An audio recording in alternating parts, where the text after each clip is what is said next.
In January 2021, a video game retailer that Wall Street had written off as dead briefly became the most traded stock on the planet. Its price went from $20 to nearly $483 in 3 weeks.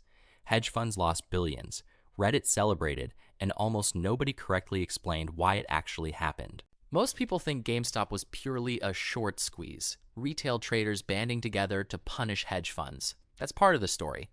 But underneath it, there was a second, more mechanical force amplifying every single move. A force that most retail investors didn't even know existed.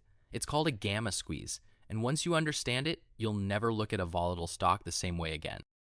To understand a gamma squeeze, you need to understand one thing about options.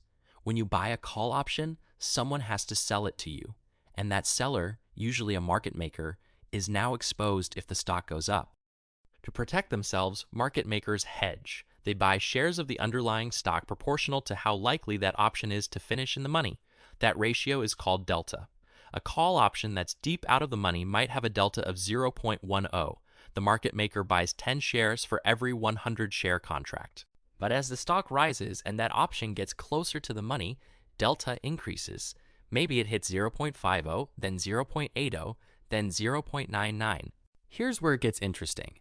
The rate at which delta changes as the stock moves, that's gamma.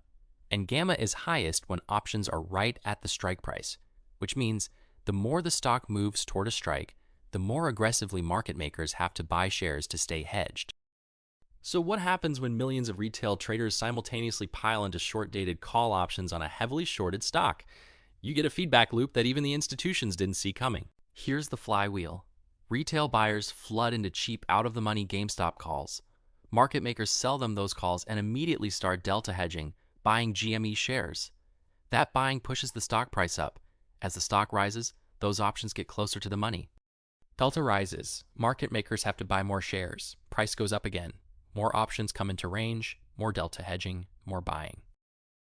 Each loop reinforces the next.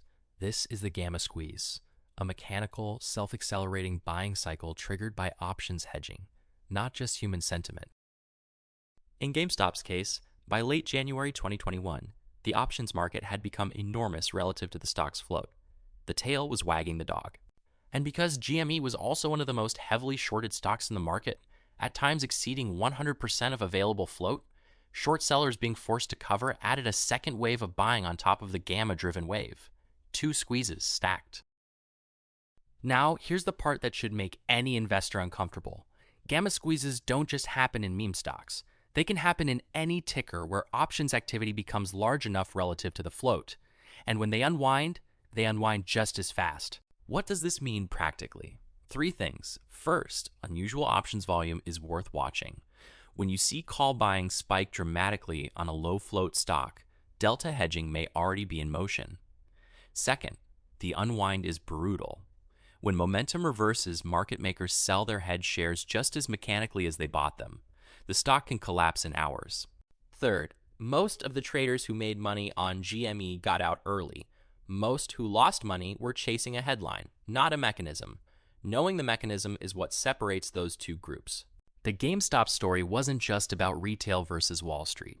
It was about what happens when a small, illiquid options market gets overwhelmed by order flow and the hedging mechanics create a buying tsunami that nobody can stop until it exhausts itself. The market makers were the accelerant. Reddit pulled the trigger, and gamma was the fuel. Now you know what actually happened.